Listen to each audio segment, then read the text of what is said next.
સરસ દાખલો છે કે 3 રંગીન બોક્સ છે, લાલ, લીલું અને વાદળી. એમાં ટોટલ 108 બોલ મૂકેલા છે. લીલા અને લાલ બંને બોક્સમાં ભેગા થઈને વાદળી બોક્સ કરતા બમણા બોલ્સ છે અને વાદળી બોક્સમાં લાલ બોક્સમાં છે તેના કરતા બમણા બોલ છે. તો લીલા બોક્સમાં કેટલા બોલ હોય? આપણે જે છે 3 બોક્સ બનાવીએ.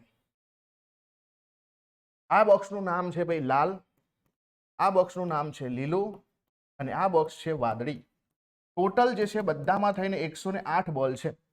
હવે આપણને શું કીધું છે કે વાદળી બોક્સમાં લાલ બોક્સમાં છે એના કરતા બમણા બોલ છે, એટલે કે વાદળીમાં લાલ કરતા બમણા છે. લાલમાં હું જે x માની લઉં તો વાદળીમાં જે છે અહીંયા 2x થઈ જશે.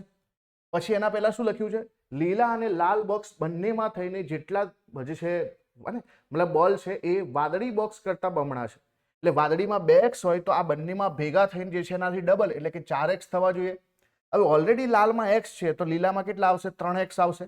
અને આ બધાનો સરવાળો 108 છે તો 3 ને 2 5, 5 ને 1 6 અને 6x બરાબર જે છે 108 છે. આનો મતલબ થાય કે x ની કિંમત કેટલી થઈ ગઈ ભાઈ? x ની કિંમત 6 એકા 6, 4 વધ્યા છે, 6 7 42, 6 8 48 એટલે કે 18 થઈ. અને આપણને શું પૂછ્યું છે?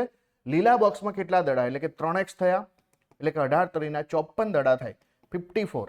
તમને લાલમાં પૂછે તો 18 દડા આવશે, લીલામાં પૂછે તો 54 દડા આવશે અને વાદળીમાં પૂછે તો 36 દડા આવશે અને ટોટલ જે 108 દડા છે. તો આપણા ક્વેશ્ચનનો જવાબ શું આવશે?